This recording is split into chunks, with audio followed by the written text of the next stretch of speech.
let's talk about the Nismo variation of the 370. The 370 has been around for a while. I think it's been around since about 2009, maybe 2007. I'm not sure when it came in to take over from 350.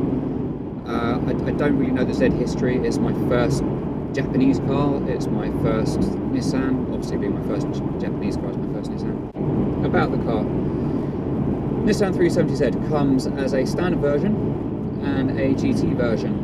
Then you've got some special editions. Nismo, which isn't so much a special edition now, I guess it's more of an actual trim version, and it's the highest level trim, highest level in terms of money, but in terms of the actual car itself, I'd say it's debatable, and we'll get into that in a minute. So the GT version is the standard car plus some. You can get leather seats, you get the sat-nav system, you get some other bits and pieces that I'm not sure about. I can't remember, it's a long time ago that I looked into it. The Nismo is the GT and then some when you look at the brochure. But when you look at it, there are some bits that you don't get from the GT. For example, heated leather seats. All you get are these standard cloth seats. They're electric, but they're not heated and they're cloth. I like to think it's because they were weight saving and that's why. They didn't want to stitch Nismo into the leather. It's just easier to do it on the fabric. I don't know. So that's, you know, that's a disappointment. It's not a big deal. You do get leather seats, heated leather seats in the 2015 Nismo. But I didn't want the 2015 because the body kit's different and it's just a little bit too fussy. The only thing I would really take from the 2015 model is the seats. The rest of the car I would have exactly as it is now. So what do you get in the 2014 Nismo above the GT car? You've got the sat-nav, you've got the infotainment system and all that's the same. What you get interior-wise, cloth seats, electric with the red piping for Nismo and the Nismo logo, not a big deal. You get this lovely steering wheel which has got the red band here to help you know when your wheels are straight. I've never had a problem with that personally in other cars. Alcantara sides, which I've never had on a steering wheel. These are lovely. And interior wise, I think that's all you get that's an improvement in terms of the Nismo.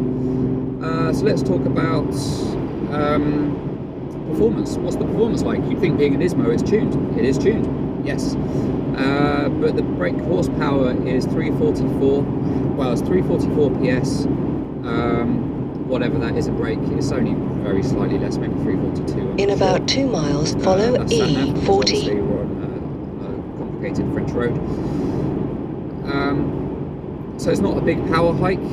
Why couldn't they have done more? I'm sure they could have done more. Though I think really to get more out of the 3.7 litre engine, you need to start going down the forced induction route. So the power hike isn't huge, certainly not worth the £5,000 premium that the Nismo attracts on top of the GT model.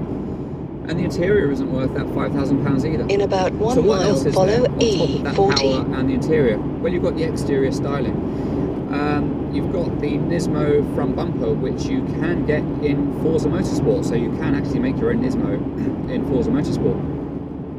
So you've got the nice front bumper, which looks much better without a registration plate attached to it. It's a bit of a shame in the UK you have to have registration. If I was in Japan, I would have it without, and it would look much smoother and nicer at the front. But it doesn't look ugly with the registration on the front, don't get me wrong, I mean it still looks nice. So you've got the front bumper, which has got a splitter, a front splitter, which is in black, whilst the rest of it is in white.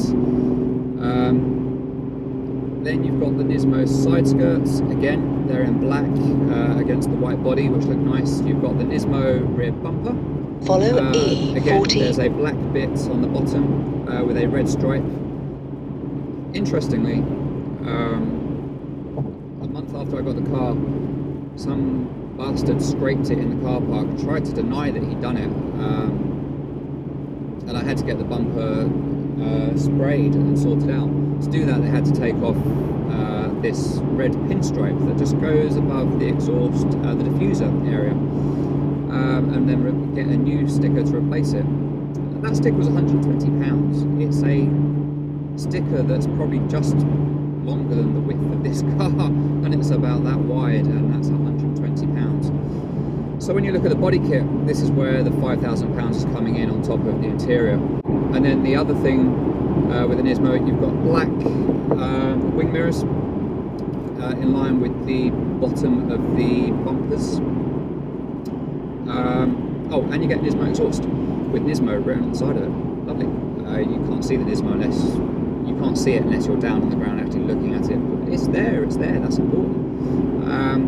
And you get the nice red flash on the wing mirror as well. Oh, and also there's a red flash on the grille at the front. So all that's coming close to your £5,000. If you had that done separately, you probably would spend maybe £4,000 buying the body kit, the interior, spraying it up, making a match.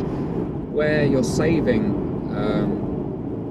the money by buying the car stock as a Nismo rather than making your own Nismo from a GT model is the wheels. You get these 19-inch rims as standard, and they're raised forged alloy wheels. They're 5-spoke, if I recall correctly, and they are very nice wheels.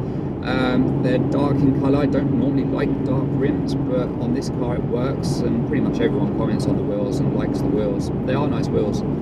So yes, £5,000 is a lot to spend over the GT model to have a Nismo. However, that money is justifiably spent in terms of the parts that you would have to spend if you wanted to make your own Nismo. And it is a Nismo itself, a proper Nismo. Oh, Nismo, you also get a plate in between the seats telling you what number it is. You get a special edition number. There are 90 of these cars in the UK of this 2014 model. My car isn't number 90, or it's a higher number. It's in the high 300s, and that's because it shares the numbering range with the rest of Europe, I believe. But that's nice. Something that I forgot to add, by the way, about the Nismo and what makes it a Nismo is the spoiler on the back. The rest of the body kit you get the wheels, you get the spoiler, which is one of the things that I loved about this car over the base car. It's a nice big spoiler. The 2015 model has a spoiler, but it's a duck-bill spoiler, isn't quite as in your face. This one isn't in your face, it's in the back of my head, but you know what I mean. I love the spoiler. It does obscure quite a lot of the rear view of the car when you're looking through the mirror here. Basically, you can see some road, spoiler, and some road. It's kind of like, I don't know, watching Japanese porn.